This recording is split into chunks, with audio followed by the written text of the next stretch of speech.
Ni bien llegué a Uruguay me llamó mucho la atención, porque en Inglaterra había trabajado en un restaurante italiano, me llamó mucho la atención que nadie, o casi nadie, porque capaz que Don Chicho ya lo hacía, pero no lo hacía a mano, nadie abriera la masa de la pizza en el momento para hacerte una pizza. O sea, en Uruguay todas las pizzas son recalentadas.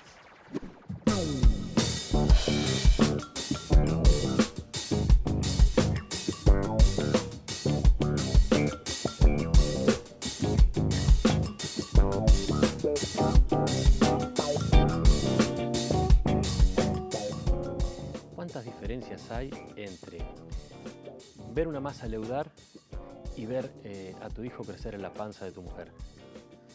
¡Buah! ¡Qué pregunta! ¿O cuántas similitudes? Sí, yo qué sé, capaz que la similitud más grande es que es satisfacción, ¿no? Es cualquiera de los dos procesos, creo que en ese crecimiento uno encuentra cada día un poquito más de satisfacción y sabe que está más cerca de llegar al objetivo, ¿no? Cuando uno ve... Nunca había pensado en comparar una masa con una panza. Ah, no, a mí se me ocurre cada cosa tremenda. Pero pensaba también, si no, esa cuestión de que tiene el leudado, que uno tiene que esperar, sí, y ver algo que pasa, que después de que lo armaste es ajeno. Sí. Todo lo que pase no te toca, digamos. ¿Enseña a tener paciencia también? Creo que sí, y más cuando el leudado, por lo menos yo trabajo con leudados más largos de lo habitual, y sí, sin dudas hay que ser paciente y también reconocer en qué momento está pronto. ¿En qué momento está para parir la pizza? Exactamente. ¿Cómo es? ¿Hay que tener paciencia también para iniciar una relación a distancia? Sí, creo que sí. ¿Cómo se conocieron con tu mujer a distancia? ¿Cómo es conocerse a distancia? Bueno, capaz que es raro para el que no le pasó, pero en realidad no tiene tantas particularidades, más que sí, que es difícil imaginarse a la otra persona antes de conocerla físicamente, es bravo. Nos conocimos de casualidad, nos presentó una amiga, nos conocimos por internet. No en aquello, no es un foro de estos de... No era una sala de chat de la vieja no guardia. Una sala, no, nos conocimos a través de una amiga que nos presentó porque en la época del Messenger, del MSN, cada uno podía adosar a su nombre una frase. Y coincidió que Ana, que es mi mujer, tenía una frase, no sé si era idéntica, pero era un extracto de una canción de La Catalina, creo del 2007, 2008. Y bueno, y ella reconoció que los dos teníamos la misma frase, que venía de la misma canción, y dijo, seguro que se van a entender bien porque sí. Y hizo un poco de Celestina. ¿Y a cuánta distancia estaban? ¿Dónde estaba cada uno? Y ella estaba acá en Montevideo, yo estaba en Barcelona. ¿Y qué onda? ¿Cómo empieza a trabajar? Porque cuando empieza a pensar uno, decir, che, esto me está quedando chico. En algún momento eso de escribirse, de repente, no me acuerdo si en esa época se podía mandar un mensaje de voz, capaz que todavía no. Capaz que sí. Yo la llamé, ¿no? Lógicamente, antes de mandar un mensaje de voz por Messenger. Fue difícil también porque, ¿qué pasa? Para mí realmente fue un flechazo. Yo siempre digo que me enamoré en el primer segundo. No sé por qué, es un tema de intuición, no sé. Y claro, y uno también tiene que ir manejando los tiempos, como con la masa. Y bueno, nada, como que íbamos muy con pies de plomo, ¿no? Porque todo aquello, como todas las cosas nuevas, son frágiles y también la comunicación a través de internet a veces se presta para malos entendidos. Entonces, bueno, fuimos poquito a poco. Teníamos muchas más distancias que la distancia física. Los proyectos personales también involucraban, yo por lo menos a ese momento, estaba cocinando en España y mi idea era cocinar en Italia y en Francia. Y ella quería que me volviera. Entonces, bueno, al final transamos y yo bajé de 2 a 1, ni para ella ni para mí. Me fui a vivir a Inglaterra, pero en el corto plazo yo justo había venido recién a Uruguay de vacaciones y bueno, unos meses después terminé renunciando al trabajo que tenía para verla a la cara por primera vez. ¿Y cómo es el viaje? ¿Cuánta carga de ansiedad tiene? ¿Cómo es aterrizar y en un momento decirle a la familia, che, disculpen, hace tiempazo que no nos vemos, pero me voy a conocer a No, alguien? la familia, ese problema lo obvié porque vine de sorpresa. ¿No le avisaste Para a tu el resto, familia? no, la única que me estaba esperando era ella en el aeropuerto. Ole. Entonces, bueno, el momento era para ella y ya está. Sí, es difícil porque hay una parte que es, en cualquier relación, al margen de, no sé, de lo espiritual, hay un vínculo físico también y hasta ese momento en esa relación no existía.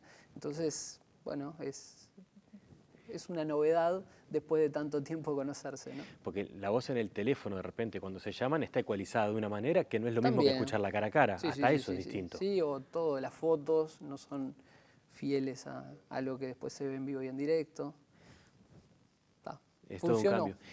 Y ahí después vos te volvés a ir a Europa. Sí, ¿Cómo es volver a irse? La conocí, me quiero quedar, pero me quiero ir. sí, sí. Creo que es un tema de filosofía de vida. Siempre hay determinados objetivos a cumplir y bueno, el sacrificio está implícito, ¿no? Los dos sabíamos que de ahí en más, por un breve lapso de tiempo, que capaz que fue 1 año y medio, pero bueno, de alguna manera en nuestra vida, en nuestro tiempo de vida, yo lo veía así, ¿no? Iba a ser un instante, después con la distancia del tiempo, ¿no? Hoy día yo lo veo como que fue algo muy rápido. Y ella viajó a verte allá, Ella vos viajó. volviste a venir. Sí, viajó a España y estuvimos 1 mes y después intentó ir a Inglaterra y la rebotaron en el aeropuerto. No, Sí, qué frustración. ¿En el aeropuerto de acá o en el de allá? no, en el Heathrow, en O Londres. sea, quedaron puerta por medio. Más o menos. Sí, Ay, no sé a qué distancia real, pero estuvimos en el mismo edificio y bueno, se tuvo que volver para atrás. ¿Te querías matar? Sí. Se querían matar los dos. Nos queríamos matar. Sí, para mi cumpleaños aparte, o sea, No, tremendo. fue un cumpleaños particular, por así decirlo. Vamos a hablar de otro amor entonces. Ahora vamos a pasar a la cocina, que ya hemos hecho varias referencias. Dijiste recién que trabajás con leudados que manejan otros tiempos. Sí. ¿Por qué? ¿Qué hace distinto que cuando vas a hacer una masa le da otro sabor? ¿Leudar, qué leudas? ¿En frío, por ejemplo? Sí, sí, o sea, el leudado de una masa es un proceso que depende de varios factores y el factor temperatura lo que hace es alargar el proceso. Ujú. En el caso, nosotros optamos por leudar la masa. Tradicionalmente se hace a temperatura ambiente. Ujú. Antes de que existiera el frigorífico no había otra manera de hacerlo. O sea, el pan tradicional es leudado a temperatura ambiente. Más acá en el tiempo se descubrió que leudando a temperatura de heladera, bueno, el tiempo de leudado aumenta y la cantidad hay una serie de sustancias que se generan en el proceso de fermentación, al margen del anhidro carbónico que hincha la masa y el alcohol etílico, que es de lo que se sirven los que hacen cerveza, vino y etcétera, los fermentados alcohólicos. Hay una serie de ésteres que son sustancias aromáticas que recuerdan a fruta y otras sustancias que enriquecen el buque aromático del pan, en este caso el pan, la masa de pizza o lo que se vaya a hacer con la masa. ¿Cuándo estudia uno todo eso? ¿Mientras va trabajando? ¿Lo va aprendiendo en la práctica? O sea, lo que veo es que atrás de la tarea de cocinar hay un estudio, tiene que haberlo. Sin duda, sin duda. A mí hubieron un par de factores que a mí rápidamente me motivaron a estudiar. Yo entré a la gastronomía sin tener escuela, entonces yo venía muy golpeado de la crisis del 2002 en Uruguay con o sea, esa fragilidad que había acá para conseguir trabajo. Entonces allá cuando conseguí trabajo en cocina y sabiéndome ignorante, dije, tengo que estudiar a como de lugar, y los tiempos y el dinero no me daban para hacer un curso. Entonces empecé a hacer una formación en formato autodidacta. Más que nada, primero temiendo perder el trabajo en contra de los que se habían hecho escuela. Después, al poco tiempo, estuve trabajando con un pastelero en un restaurante que había trabajado en restaurantes con estrella Michelin, y él tenía un librito, me presentó el primer libro de química culinaria, que se llama así, Química Culinaria de Quenders, y me pareció muy interesante ver que la ciencia, que a mí siempre me había gustado tanto, podía darme una mano al momento de resolver problemas culinarios. Y ahí dije, esto es la solución a todos los dolores de cabeza, y me hice adicto a ese tipo de literatura. Uniste dos pasiones, de tu época de estudiante liceal ya te gustaba y Sí. el tema de ciencias y demás. Tenía facilidad por encima de Más física, que te química y gustara. matemática. Ahí te iba bien, más allá de que te gustara o no te gustara. Sí, me gustaban, pero capaz que me gustaba más la biología, no sé. Pero lo cierto es que estas 3 materias eran 12 todos los años. Eran muy cuadradas y lo cuadrado es fácil creo que de teorizar y después de realizarlo sin errores, ¿no? Ahí va. Un escrito de literatura es muy subjetivo, ¿no? A ver cómo analizo el Quijote y qué me, ¿no? Pero 4 más 4 es 8 y en matemáticas, si todas las cuentas también, te ponen 12. ¿Cómo se hace un buen café? ¿Cómo se hace un buen café? Bueno, ahí hay que preguntar a los que saben. No, creo que cualquier cosa en gastronomía creo que se hace... esto va en detrimento de los cocineros y en este caso de los baristas. Creo que la mayor responsabilidad la tiene que produce el producto. Después nosotros tenemos que saber elegirlo y respetar ciertos procesos. En el caso del café, el café es una infusión más y necesitamos entender qué tipo de café estamos infusionando, qué temperatura es la ideal para extraerle lo que queremos extraer del café y lo que no queremos extraer, el tiempo de residencia de esa infusión. Hay muchos factores, cómo vamos a moler el café, porque la granulometría también define qué vamos a extraer y qué no. Es bastante más complejo de lo que parece, ¿no? Pasemos a la parte práctica de la clase. Bien, bueno, a probar. Dale.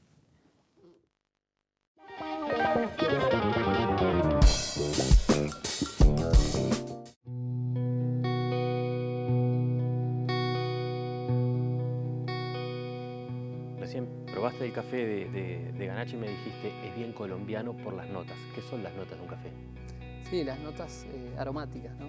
El café colombiano, o por lo menos los americanos, tienen siempre esas notas más de tostado tipo chocolate y no son, en boca no son ácidos. O sea, seguro sabía que era del continente americano y después tiene esa paleta de color colombiana típica. ¿Y uno entrena el paladar para ir aprendiendo esas cosas? ¿Entrena el olfato? Hay maneras o sea, hay maneras científicas, digamos, de entrenarlo. Yo estuve haciendo un curso de enología breve en un hotel que trabajé en Barcelona y la persona que nos dio la clase nos presentó una cajita con tarritos, con aromas. Y bueno, en teoría los sommeliers van todos los días, huelen y dicen, sí, van reconociendo olores que están en diferentes frasquitos y con eso uno va adquiriendo el hábito y el conocimiento. Se puede hacer un entrenamiento más lúdico que es tomar, probar, comer y comparar. Empírico, totalmente. Totalmente. Digamos. Sería como lo del músico que de repente empieza a reconocer las notas, ¿no? Sí, sí, sí. Sería una sí, cosa sí.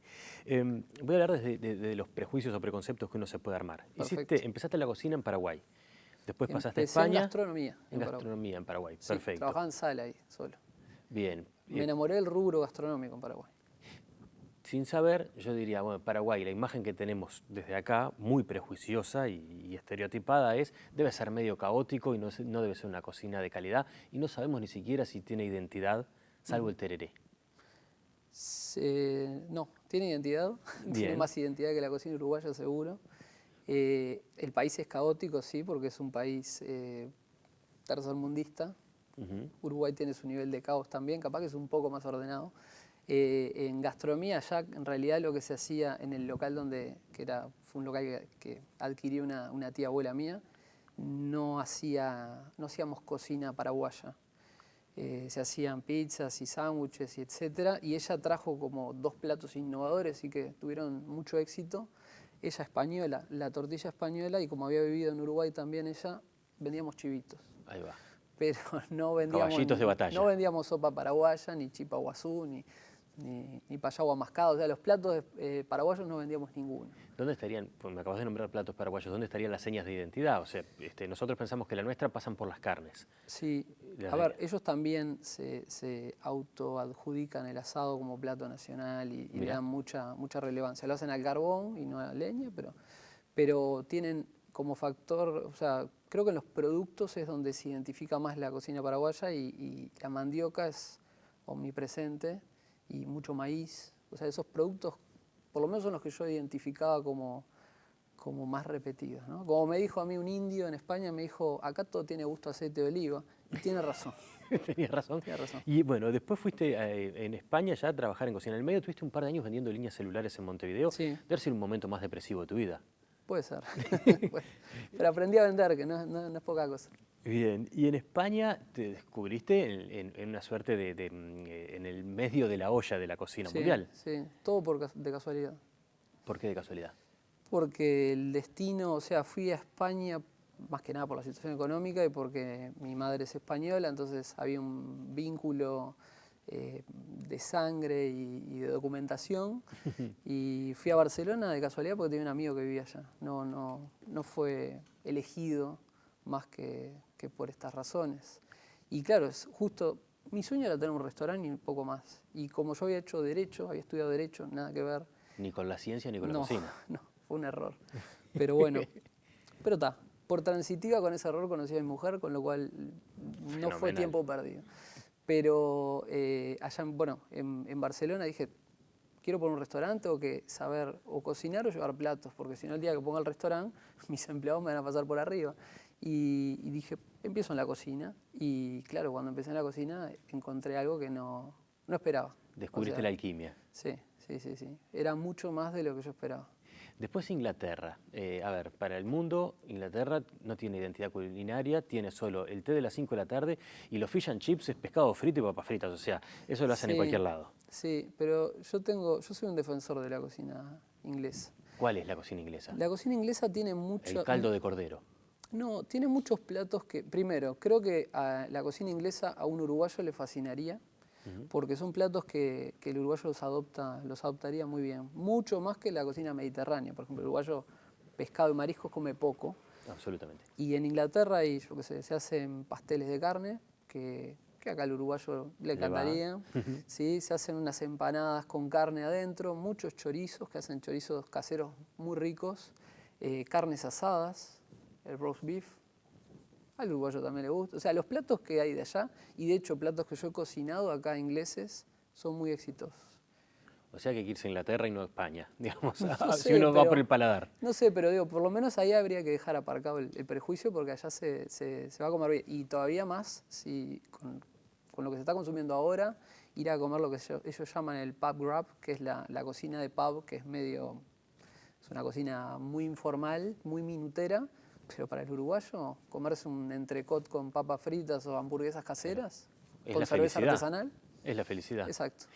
Volvés a Uruguay, ya volvés, volvés por tu pareja, por tu esposa, que es a quien conociste a distancia y toda esa historia ya contamos, y decidís seguir vinculado al rubro gastronómico. Sí. Y abriste un local propio. Ahora yo pienso, bueno, con formación en España y en Inglaterra y en Paraguay también, conociendo distintas técnicas de cocción de distintas partes del mundo, distintos ingredientes y demás, yo me armaría un restaurante exclusivo con 8 mesas, perdón, con 8 platos y que vengan 8 personas por noche y más nada porque tengo que estar cotizado. Optaste por una comida rápida y de delivery. ¿Por qué? Bueno, la inversión para poner un restaurante siempre es más alta y yo traté de autofinanciarme, ¿no? Al margen de eso también hay que tener, yo siempre traté por lo menos para mí adentro, yo siempre decía que antes de cocinar tenía que ser empresario.